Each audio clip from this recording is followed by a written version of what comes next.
It's a pleasure to introduce my friend Sean O'Brien as a witness this morning. He is the General President of the International Brotherhood of Teamsters. Many of you have heard Sean testify before this committee in the past, in past hearings, but I thought I might just say a word or two more about the man, a little bit more than perhaps his job title conveys. Sean is a fourth-generation Teamster.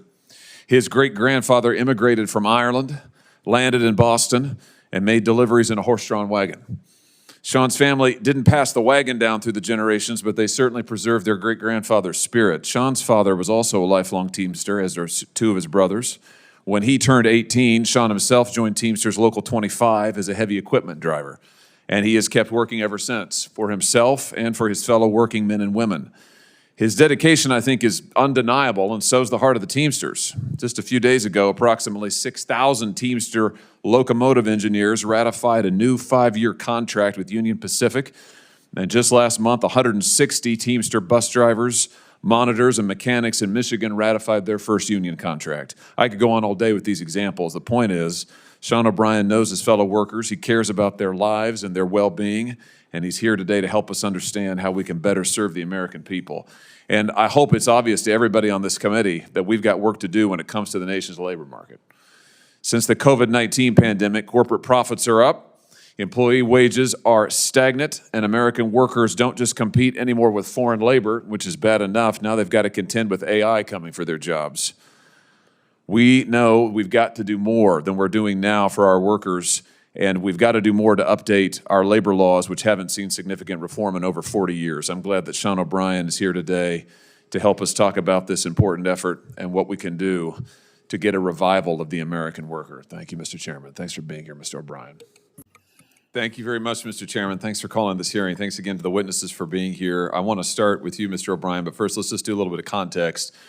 We are here to diagnose the issue. I think that's diagnose the problem. That's the title of the hearing. So let's just take a look at what the problem is that's staring us right in the face, which is the rise of these giant corporations like Amazon, for example, the biggest corporations in the history of America, the biggest corporations in the history of the world, the richest corporations in the history of the world. They're making money like we've never seen before, but they don't want to pay their workers. A lot of times, they don't even want to have workers. They don't want to have American workers. Look at Amazon. Here's their net sales and net income. In 2024, Amazon's net sales topped $600 billion, $637 billion to be exact. Their net income doubled from 2023 to 2024. Doubled. Their CEO is getting paid, let me make sure I get this right, in 2024, Amazon's president earned $40.1 million in total compensation. 40.1. The previous year, he'd earned merely 29.2. I mean, that's an unbelievable, that's great work if you can get it. That's an unbelievable raise.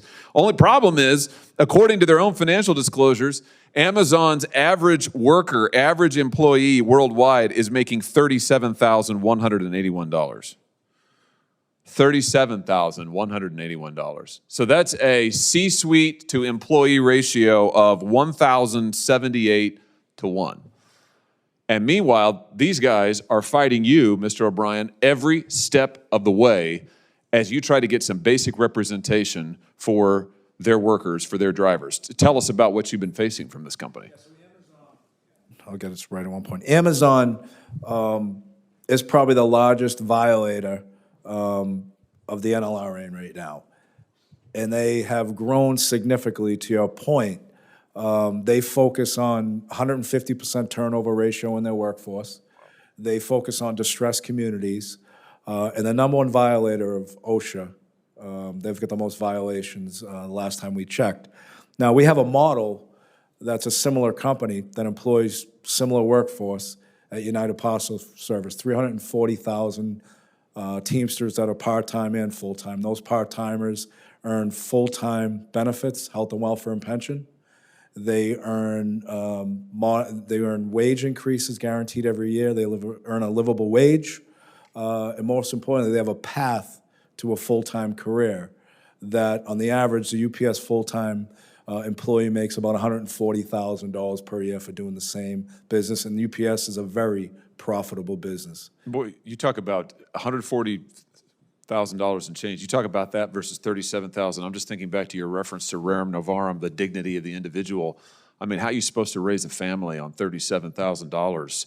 The difference between that and what you've been able to secure at UPS is incredible. Let me just ask you this. Amazon is also one of the biggest offenders when it comes to not negotiating with workers who've decided to unionize. You mentioned Staten Island. I think they're still waiting for a first. Yeah, Staten Island was organized in 2022 under the ALU. It took a certain amount of time to get certified. Once certified, the intent is to sit down and bargain a contract. We actually represent those workers now. In 3 years, we have not been able to get them to a table. It's been stall tactics, obviously challenging the constitutionality of the NLRA, but also filing charges at the NLRA, so the NLRB, so they are, contradicting themselves every turn of the way just to use union avoidance.